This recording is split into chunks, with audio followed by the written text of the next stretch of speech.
Welcome to the शिक्षा सिद्धि study hub. Unit 4 करेंगे जिसका पार्ट 1 है। ये 2 पार्ट में पूरी यूनिट हो जाएगी कवर। आसान टॉपिक है। सिलेबस देख लीजिए एक बार।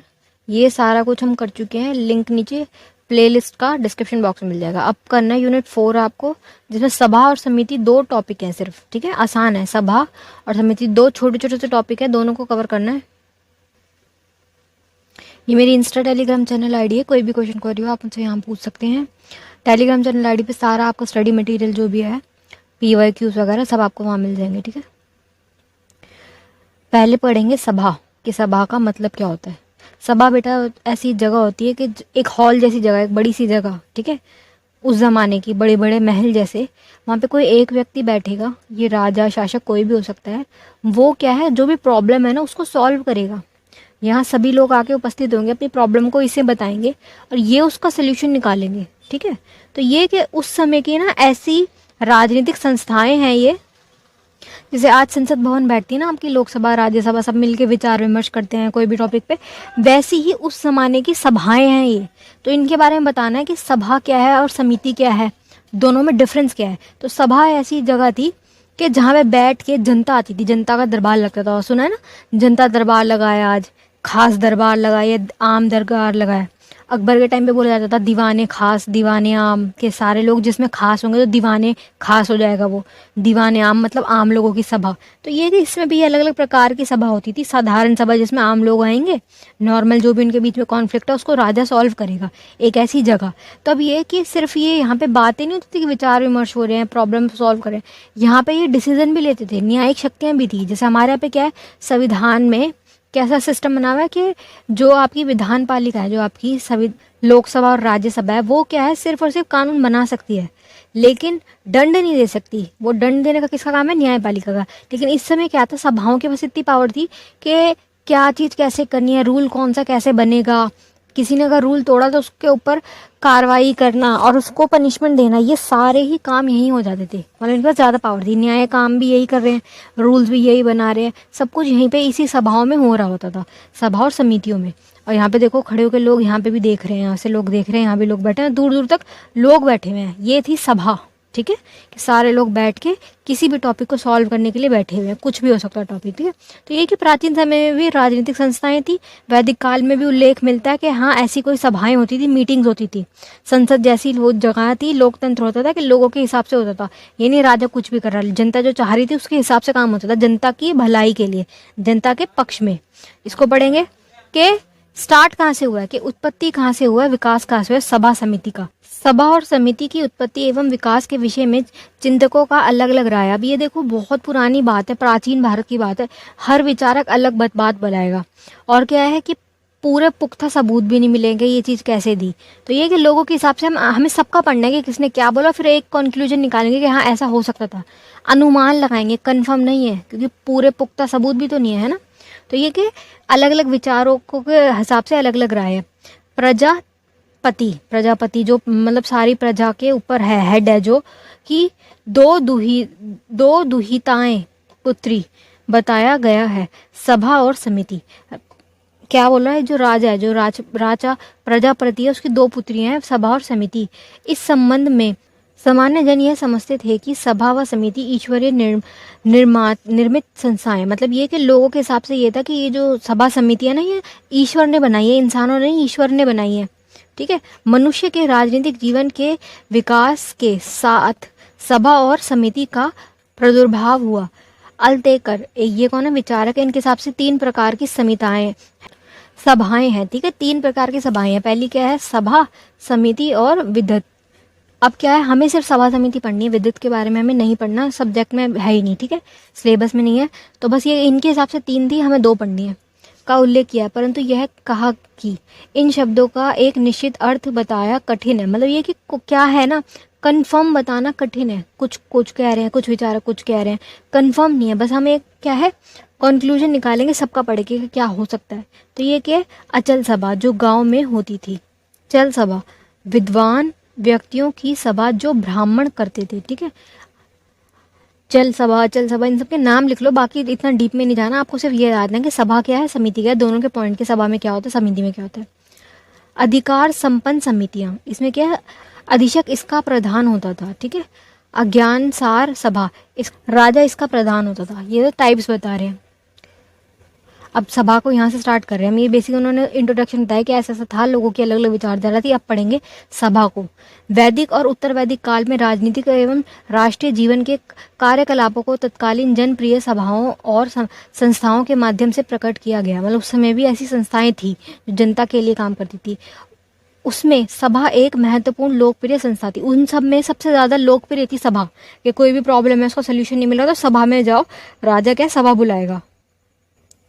सभा और सामान्य अर्थ होता था, सभा का सामान्य अर्थ होता था प्रकाशन होना, कि कुछ बात हो गई, बात की जाएगी, प्रकाशन होगा, जिसका आशय है कि विद्वान और प्रतिष्ठित लोगों जिसके सदस्य हों, मतलब सारे बड़े बड़े लोग होंगे, विद्वान होंगे, प्रतिष्ठित होंगे, बुद्धिजीवी होते हैं ना, जो बहुत पावरफुल व्यक्ति हैं, जो मानसिक रूप से जो सोच सकते हैं और डिसीजन सही ले सकते हैं, डिसीजन मेकिंग जिनकी 100% हो, उन लोगों को ना बुलाया जाता था।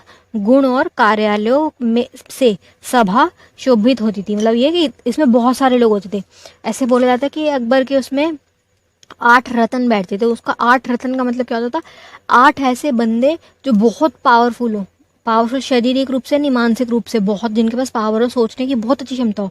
तो ये कि कोई राजा कितना पावरफुल है ना, ये देखा जाता था उसकी सभा में कितने ढंग के बंदे बैठे हुए हैं, कितने विद्वान लोग बैठे हुए हैं, ठीक है, जो क्या करते थे, अपनी मानसिक शक्ति से राजा को ना हर प्रॉब्लम के सोल्यूशन निकाल के दे देते थे। वो इतने पावरफुल होते थे और सारे बहुत सारे होते थे, 8-10, तो सब अपनी अपनी राय रखते थे, तो जो बेस्ट राय होती थी राजा मान लेता। तो इससे बहुत मतलब इम्पोर्टेंट था ये उस समय पर। मतलब जो भी प्रॉब्लम आ रही, राजा अकेला सोचता रहेगा तो बेचारा थक जाएगा वो। तो ये उसमें सभा के अंदर जो बैठे हुए होते थे ना विद्वान वगैरह, बहुत इंपॉर्टेंट थे।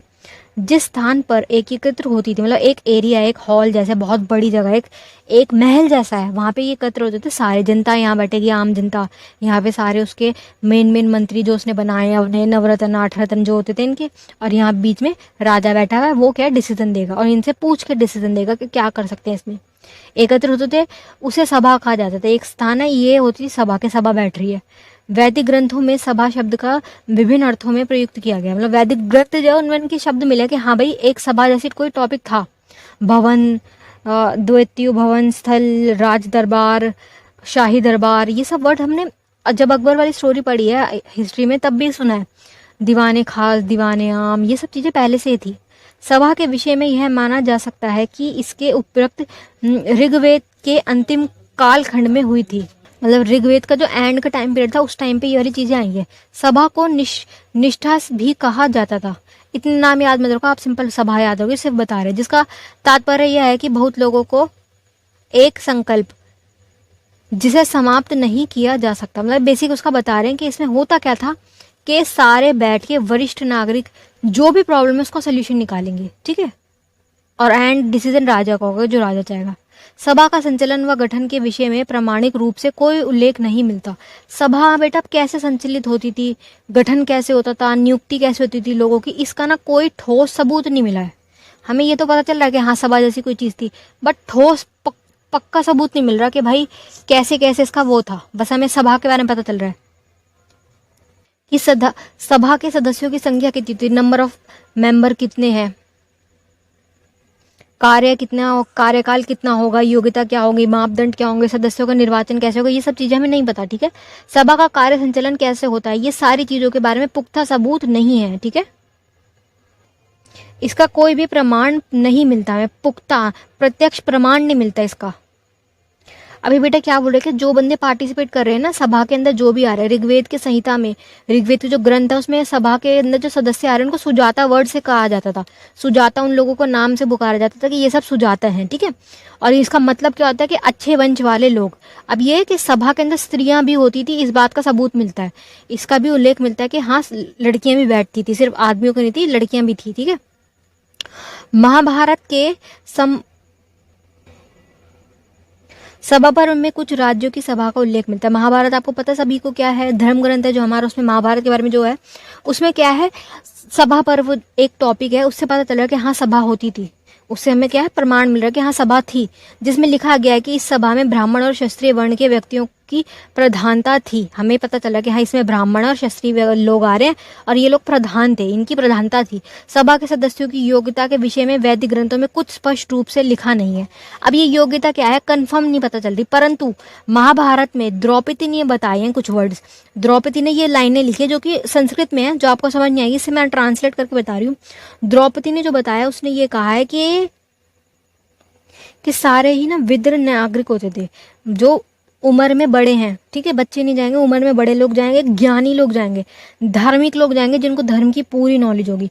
धर्म ही सत्य पर आधार है, मतलब धर्म सत्य है, धर्म ही हर चीज का आधार है। जो ये बातें इन सबको मानते हैं ना वो लोग जाएंगे सभा में। सभा में जितने सदस्य बैठे हैं वो लोग ऐसे होते थे। ये किसने कहा है? द्रौपदी के हिसाब से पढ़ा है ये हमने, ठीक है बेटा। ये इसने सिर्फ द्रौपदी ने बताया, लेकिन और कहीं कुछ को कन्फर्म नहीं मिल रहा कि कैसे क्या योग्यता थी। द्रौपदी के हिसाब से ये था कि ओल्ड होने चाहिए, ज्ञानी होने चाहिए, पढ़े लिखे होने चाहिए, और ये मतलब जिन्होंने वेद ग्रंथ वगैरह पढ़ रखे हों और धार्मिक हो, धर्म को सत्य मान रहे हो। इस तरीके से सभाएं बैठती थी, बहुत बड़ी बड़ी। ये आपकी सभा बैठी हुई है, इसमें ये सब चल रहा है कि क्या किया जाना चाहिए, कोई भी प्रॉब्लम है उसका सोल्यूशन क्या हो सकता है। बहुत बड़े बड़े महलों में बैठती थी सभाएं और बहुत सारे लोग बैठते थे, जो भी डिसीजन होता था यहीं होता था, ठीक है। लास्ट पेज क्या कह रहा है बेटा? सभा की भूमिका और महत्ता इस तथ्य पे स्पष्ट होती है। सभा इंपॉर्टेंट थी, ये कैसे पता चल रहा है हमें कि रामायण काल में राजा दशरथ ने राम को युवराज बनाने की घोषणा सभा में की थी। मतलब ये कि हमें कंफर्म कैसे पता चल रहा है कि एक इंपॉर्टेंट चीज है सभा। रामायण में पता चलता है कि सभा बुलाई गई थी और दशरथ ने, राम के जो पिता दशरथ ने, उन्होंने उनको युवराज बनाने की घोषणा सभा में की थी। इसका मतलब ये कि सभा एक इंपॉर्टेंट चीज है। इससे हमें पता चला कि हाँ ऐसी कोई जगह थी, सभा जैसा कोई टॉपिक था और ये इतना इंपॉर्टेंट था कि अगर कुछ घोषणा हो रही है कि अब राजा ये बनेगा मेरे बाद, तो इसका मतलब ये इंपॉर्टेंट है। इससे पता चल रहा है हमें। महाभारत के शांति पर्व में संसद के नाम से सभा का वर्णन किया गया है। महाभारत के शांति पर्व एक पार्ट है, महाभारत में बहुत सारे पार्ट है, उसमें से शांति पर्व एक पार्ट है। उसमें ना इसका सभा का हमें उल्लेख मिल रहा है कि हाँ संसद जैसी कोई वर्ड रखा है इन्होंने। अब संसद का मतलब क्या है? सभा ही होगी, ठीक है, हम ऐसा अनुमान लगा रहे हैं। जिस सभा के सर्वप्रधान नागरिक भी उपस्थित होते थे, मतलब बहुत सारे नागरिक वगैरह होते थे। इसी कारण से इसे जन संसद भी कहा गया, जन संसद कहा गया। क्यों? जनता आ रही है इसमें, सब इंक्लूड हो रहे हैं, तो जन संसद। बेटा शुक्र नीति सार एक बुक है, उसमें ऐसा बताया गया कि सभा का वर्णन उसमें मिला है जिसमें सदस्यों को सभासद कहा गया, सभा के सदस्यों को सभासद कहा गया है। और कैसे बताया इन्होंने? आज जिस प्रकार से राजधानी में संसद है ना, हमारी संसद भवन है, ठीक उसी प्रकार से सभा के लिए सभा भवन होता था। जैसे आपके बहुत बड़ी है ना संसद, सभी ने देखी है, लोकसभा राज्यसभा जहाँ बैठती, वैसे इस समय में भी सभा भवन होते थे बड़े बड़े। इस प्रकार सभा के विषय में हमें प्राप्त स्रोतों के आधार पर यह निष्कर्ष निकाला जा सकता है कि विधायी और न्यायिक संस्थाओं के रूप में सभा उस समय उपस्थित थी, जो कि इम्पोर्टेंट थी। न्याय भी यही कर रहे थे बैठ के सारे मिलके, और विधायी शक्तियां जैसे रूल्स बनाना कि क्या चीज कैसे है, आप क्या करना है, ये सब क्या है सभा में हो रहा था। ये सभा में, इससे जितना भी अब तक पढ़ा उससे हमें निकल के यह आ रहा है, ठीक है, प्राप्त स्रोतों से, कि एक इम्पोर्टेंट एक भाग था, ठीक है, सभा एक इम्पॉर्टेंट पार्ट था इस वाले समय का, ठीक है। चलिए best of luck for your exam. Next part में तो समिति करना है, पूरा चैप्टर खत्म।